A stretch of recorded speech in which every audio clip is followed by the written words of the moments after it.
အားလုံးပဲမင်္ဂလာပါဗျဒီနေ့က2025စက်တင်ဘာလ28ရက်နေ့ဖြစ်ပါတယ်နော်ကမ္ဘာပေါ်မှာဖြစ်ပေါ်နေတဲ့အစ္စလမ်ကြောက်ယောဂါပေါ့နော်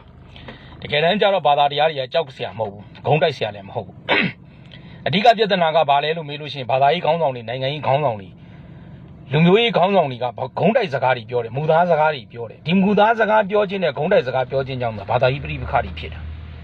အဲ့တော့လောကမှာအရှိမှန်တရားတွေကိုအရှိမှန်တရားတိုင်းပြောရတဲ့တတိမရှိခြင်းကသာလေလောကမှာပြိပခါကိုဖြစ်စီတာပါယနေ့ကမ္ဘာပေါ်မှာဖြစ်နေတဲ့ပြဿနာကအချုပ်ချာအာဏာနဲ့မြေလူပွဲတွေဖြစ်တယ်အချုပ်ချာအာဏာနဲ့မြေတွေလူတဲ့အခါမှာနိုင်ငံရေးခေါင်းဆောင်တွေကလည်းသူတို့အနိုင်ရဖို့အတွက်မူသားစကားပြောတယ်ဘာသာရေးခေါင်းဆောင်တွေကလည်းသူတို့အနိုင်ရဖို့အတွက်မူသားစကားပြောတယ်မီဒီယာတွေကလည်းမူသားစကားပြောတယ်ဒါကြောင့်ယနေ့ကမ္ဘာလောကကြီးထဲမှာပြိပခတ်တွေဖြစ်နေတာမြတ်စွာဘုရားကမူသားစကားကိုအလွန်မတန်မှပြင်းပြင်းထန်ထန်တားမြစ်တယ်မူသားစကားကိုတွင်တွင်ပြောတော့သူထိုးသူမပြူရတဲ့အာကုသို့ဆိုတာမရှိဘူးယနေ့ဒါတွေကလည်းမြင်နေရတယ်အာကုသို့မူသားစကားပြောနေတဲ့လူတွေဟာသူတို့မကျူးလွန်ရတဲ့အာကုသို့ဆိုတာလောကကြီးမှာတကယ်ကိုမရှိတာကိုတွေ့ရတယ်ဒါလက်တွေ့ဒိဋ္ဌဓမ္မတွေကြီးပဲနော်မူသားစကားဆိုတာဘာလဲလို့မေးလို့ရှိရင်တိလျက်နဲ့မဟုတ်မှန်မှန်ပြောခြင်းမသိဘဲနဲ့သိတဲ့အောင်ပြောခြင်းအဲ့ဒါဒီမူသားစကားပဲယနေ့လူတွေကမဟုတ်မှန်မှန်ပြောတာကိုကွက်ကွက်ပြားပြားနားမလည်နိုင်ကြအောင်မသိဘဲနဲ့သိတယ်လို့ပြောခြင်းကမူသားစကားဆိုတာကိုနားမလည်ကြအောင်ယနေ့ဖန်ဆင်းရှင်ဘာသာတွေအားလုံးဒီတပြေးညီမူသားစကားပြောတဲ့လူတွေအင်အားကောင်းလာတဲ့ဘာသာကအန္တရာယ်ပုံများတာပဲဖန်ဆင်းရှင်ဘာသာအားလုံးဒီပင်မကြောရိုးဒီဂျူးဘာသာဖြစ်တယ်ကမ္ဘာလောကကြီးကိုတရားဝါတအူးကနေဖန်ဆင်းတယ်အဲ့တရားဝါကလူဆိုတဲ့တရားဝါကိုထပ်ပြီးဖန်ဆင်းတယ်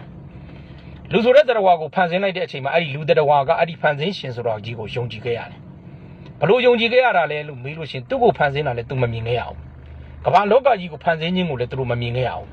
မမြင်ပေမဲ့ဒီလူကြီးကမင်းကိုငါဖန်ဆင်းပါတယ်လို့ပြောတာကိုသူတို့ကယုံခဲ့ရတာအာရန်နဲ့အေဝါကိုကြည့်မယ်ဆိုရင်အာရန်နဲ့အေဝါမတိုင်ခင်တည်းကလောကကြီးကိုဖန်ဆင်းပြီးသားတတ္တဝါတွေကိုဖန်ဆင်းပြီးသားပြီးတော့အာရန်နဲ့အေဝါကအဲ့ဒီဖန်ဆင်းရှင်ကြီးနဲ့အဲ့တနေရာထဲမှာပဲတွေ့ကြတာကမ္ဘာလောကကြီးတစ်ခုလုံးသူတို့မြင်ခဲ့ကြတာမဟုတ်မမြင်ခဲ့ကြဘဲနဲ့သူတို့ကယုံကြည်မှုတတ်တတ်နဲ့ကိုယုံခဲ့ကြတာအဲ့တော့အာရန်နဲ့အေဝါကိုနိုင်ကတော့မှလက်တွေ့ဘာတစ်ခုမှကိုယ်တိုင်သိတဲ့တရားမရှိဘဲနဲ့ယုံကြည်မှုတတ်တတ်နဲ့ယုံကြည်ထားတာကိုဒီဖန်ဆင်းရှင်ဘာသာကိုးကွယ်တဲ့လူတွေကသူတို့ဘာသာကအမှန်တရားသူတို့ဘာသာကိုစန့်ကျင်ဘက်ပြောတဲ့လူတွေကရန်သူတွေလို့သတ်မှတ်တာကဂုံးတိုက်တာအမှန်တရားလို့ပြောလိုက်တာကမုဒ္ဒဝါဒဘာဖြစ်လို့လဲဆိုတော့ယုံကြည်မှုကအမှန်တရားမဟုတ်ယုံကြည်မှုဒီယုံကြည်လို့ကိုယုံတာယုံကြည်မှုတတ်တတ်ဖြစ်တယ်ဒါဒီကိုယ်တိုင်သိတရားမဟုတ်ဘူးကိုယ်တိုင်သိတရားမဟုတ်ဘဲနဲ့ကိုယ်တိုင်သိတယ်လို့ပြောခြင်းဒီမုဒ္ဒဝါဒဖြစ်တယ်ယုံကြည်မှုကိုယုံကြည်မှုလို့ပြောလိုက်လို့ရှိရင်မုဒ္ဒဝါဒမဖြစ်ဘူးကိုယ်တိုင်သိတယ်လို့ပြောရင်မုဒ္ဒဝါဒဖြစ်တယ်အဲ့တော့ယနေ့အခါမှာကိုယ်တိုင်သိတရားမဟုတ်ဘဲနဲ့ကိုယ်တိုင်သိတရားကိုပြောတယ်ဖန်ဆင်းရှင်ကြီးကရှိတယ်ဒီဖန်ဆင်းရှင်ကြီးကိုစန့်ကျင်ဘက်စကားပြောတဲ့လူမယုံတဲ့လူတွေကရန်သူတွေဖြစ်တယ်ဆိုပြီးတော့ဂုံးတိုက်လိုက်တယ်နှစ်ချက်မူသားစကားလည်းပြောတယ်ဂုံးလည်းတိုက်တယ်အဲ့ဒါကြောင့်ဘာသာရေးပြိပခါတွေဖြစ်လာတာမယုံတဲ့သူဒီလေဒီဟာကိုမယုံကျင်လို့ရတယ်လက်ခံပြီးရမယ်မယုံကျင်တဲ့လူလည်းမယုံနဲ့ငါတို့ယုံကျင်လို့ယုံတယ်ငါတို့ယုံတဲ့လူကလည်းမယုံတဲ့လူကိုရန်လို့ဆရာမလို့မယုံတဲ့လူကလည်းမယုံတဲ့လူကိုရန်လို့ဆရာမလို့အဲ့တော့အပြန်အလှန်လက်ခံနိုင်စွာတတိရှိရမယ်ယုံတဲ့လူကလည်းယုံတဲ့စကားပြောမယုံတဲ့လူကလည်းမယုံတဲ့စကားပြောဘာမှပြဿနာတက်ချက်အကြောင်းမရှိဘူးလက်ခံနိုင်တဲ့ဆွမ်းအားတတိရှိရမယ်ရန်သူလို့မတတ်မှတ်ကောက်အဲ့ဒီစကားကိုဘာသာရေးခေါင်းဆောင်တွေပြောရတဲ့တတိရှိရမယ်အဲ့ဒါမုဒ္ဒဝါဒမဟုတ်ဘူးမြတ်စွာဘုရားကလောကကြီးမှာအမှန်တရားကိုရှာတဲ့နေရာမှာမူသားစကားနဲ့ရှာလို့မရဘူးမုဒ္ဒဝါဒနဲ့ပြောတဲ့အဖွဲ့အစည်းတွေနောက်ကတော့မလိုက်ဘူးတိတ္တမင်းသားလေးကတရားရှာဖို့ထွက်လာတယ်နိဗ္ဗာန်ရှာဖို့ထွက်လာတဲ့အချိန်မှာအာလာယယသိရှိသွားတယ်ယသိကြီးတင်တို့သာသနာမှာငါနေခြင်းနဲ့တင်တို့ရဲ့အဆုံးအမတွေငါလိုက်နာခြင်းအာရတယ်အာလာယယသိကြီးငါတို့သာသနာကကိုယ်တိုင်ကျင့်ကိုယ်တိုင်သိပြီးတော့ကိုယ်တိုင်ထူးသောဉာဏ်နဲ့မျက်မှောက်ပြုပြီးတော့ငြိမ်းငြိမ်းချမ်းချမ်းနေနိုင်တဲ့သာသနာဖြစ်တယ်အမခံလိုက်အဲ့ဒါဆိုပြောပါအာလာယယသိခေါ်လိုက်တဲ့တရားတွေကိုတိတ္တမင်းသားလေးကဗဇက်ကလေးလှုပ်ယုံလောက်နဲ့ဒီဟာလေးကိုရွတ်ဆိုယုံလောက်နဲ့အဲ့ဒီတရားမှာတတ်ဝင်သွားတယ်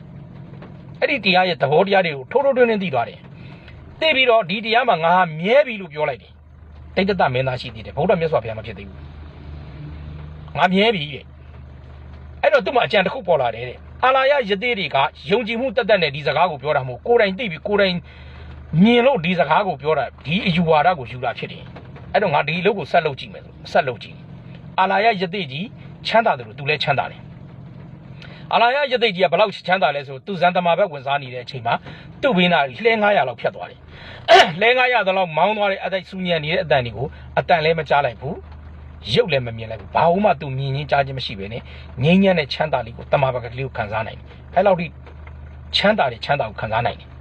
အဲ့တော့ဒီချမ်းသာကိုမြတ်စွာဘုရားအလောင်းတော်တိတ်တမင်းသားလေးကချက်ချင်းပဲမကြမတင်မှာပဲရသွားတယ်ရသွားပြီးမှဒါကနိဗ္ဗာန်မဟုတ်ဘူးလွတ်မြောက်ကလမ်းမဟုတ်ဘူးဆိုပြီးတော့စွန့်ပစ်ထားခဲ့လိုက်တယ်ဆိုတော့မူသားနဲ့လောကကြီးကိုအမှန်တရားပြောလို့မရဘူးရှာဖွေလို့မရဘူးအမှန်တရားကိုသိကျင်လို့ရှိရင်မူသားစကားမပြောရဘူးဂုံးတိုက်စကားမပြောရဘူးယနေ့ဘာသာရေးခေါင်းဆောင်တွေလူမျိုးရေးခေါင်းဆောင်တွေနိုင်ငံရေးခေါင်းဆောင်တွေကမူသားစကားတွေပြောလို့အကြည့်လို့လောကကြီးမှာပြိပခတ်ဖြစ်တာလောကကြီးမှာငါတို့အယူဝါဒကအမှန်တရားလို့ပြောလို့မရငါတို့အယူဝါဒကိုယုံကျင်တဲ့လူကယုံမယုံကျင်တဲ့လူကနေငါအဲ့ဒါရန်သူမဟုတ်ဘူးဆိုတဲ့ဆွဲမြဲတဲ့အစုံအမကိုဘာသာရေးခေါင်းဆောင်တိုင်းကပေးနိုင်တဲ့တတ်သိရှိရမယ်အဲ့ဒီလိုမပေးနိုင်မင်းနဲ့ငါတို့အယူဝါဒကအမှန်ငါတို့နဲ့စက်ညင်ဘက်ကရန်သူတွေလို့တတ်မှတ်ပြီးဆိုရင်ဘာသာရေးဂုံးတိုက်တာအဲ့ဒီလိုဘာသာရေးဂုံးတိုက်တဲ့ဘာသာရေးခေါင်းဆောင်တွေများရင်ဘာသာရေးပြိပခတ်ဖြစ်တယ်သူတို့လည်းယုံကျင်တာယုံငါတို့လည်းယုံကျင်တာယုံမယ်ဆိုတဲ့စကားမျိုးပြောရတဲ့တတ်သိဘာသာရေးခေါင်းဆောင်တွေမှာရှိရမယ်ယနေ့အဲ့ဒီဘာသာရေးခေါင်းဆောင်တွေရဲ့ဂျိုကြွမှုကိုနှိမ်နင်းနိုင်တာဒီဗုဒ္ဓဘာသာတစ်ခုပဲရှိတယ်အဲ့ဒီလိုစကားမျိုးတွေကိုငါတို့လူတွေကအကိုလုံးကတွင်တွင်ပြောနေရမယ်ဘာသာရေးဂုံးတိုက်မှုဒီအလုံးမတန်မှယုံညံ့တယ်လူဒီယုံကျင်တာယုံကိုးကွယ်ကျင်တာကိုးကွယ်ခွင့်လွတ်လပ်ခွင့်ရှိတယ်အဲ့ဒီလိုကိုးကွယ်ခွင့်လွတ်လပ်ခွင့်ဆိုတာယုံကြည်ခွင့်ရှိနေတာကိုတစ်ဖက်နဲ့တစ်ဖက်ရန်သူလို့ပြောခြင်းဒီစကားကယုံညံ့တယ်အောက်တန်းစားဆန်တယ်ဘာသာရေးခေါင်းဆောင်နဲ့မထိုက်တန်ဘူးဆိုတဲ့စကားကိုငါတို့လူသားတွေကဒလက်ဆက်ပြောနေရမှာအဲ့ဒါဆိုရင်ဘာသာရေးဂုံးတိုက်တဲ့ဘာသာရေးခေါင်းဆောင်ဆိုတာလည်းမရှိတော့ဘူးဘာသာရေးယုံကြည်မှုကြောင့်ပြိပခတ်ဖြစ်တယ်ဆိုတာလည်းမရှိတော့ဘူးရှင်းလားနော်အဓိကကဘာသာရေးခေါင်းဆောင်တွေဂုံးတိုက်လို့ဘာသာရေးပြိပခတ်ဖြစ်တာခရိယန်ကလည်းခရိယန်ယုံကျင်တာယုံအစ္စလမ်ကလည်းအစ္စလမ်ယုံကျင်တာဟိန္ဒူကလည်းဟိန္ဒူယုံကျင်တာယုံဗုဒ္ဓဘာသာကလည်းဗုဒ္ဓဘာသာယုံကျင်တာယုံဒီယုံကြည်မှုတွေကစန့်ကျင်ဘက်အရက်မှာရှိနေတဲ့ဆိုယုံနဲ့ရန်လို့စရာအကြောင်းမရှိဘူးစန့်ကျင်ဘက်လမ်းတွေကိုရှောက်ချင်တဲ့လမ်းကိုရှောက်အဲ့ဒီကိုရှောက်တဲ့လမ်းမှာတွေ့စရာဒီဒုက္ခရဲ့ဒုက္ခရဲ့ဒီနှမျိုးပဲရှိတယ်ဒါကိုရဲရဲရဲရဲပြောရမယ်ငါတို့လူသားတွေကလည်းပြောရမယ်ဘာသာရေးခေါင်းဆောင်တွေဂုံးတိုက်လို့ဘာသာရေးပြိပခတ်ဖြစ်တာဘာသာရေးခေါင်းဆောင်တွေနောက်ကနေတွေးထိုးပေးနေလို့ဘာသာရေးပြိပခတ်ဖြစ်တာအဲ့တော့ဘာသာရေးပြိပခတ်တွေမဖြစ်အောင်လို့ဘာသာရေးခေါင်းဆောင်တွေဂုံးတိုက်ခြင်းဒီယုံညံ့တယ်ဆိုတဲ့စကားကိုငါတို့ကဒလက်ဆက်ပြောနေရမယ်အဲ့ဒါဆိုရင်ဘာသာရေးပြိပခတ်ငြင်းသွားလိမ့်မယ်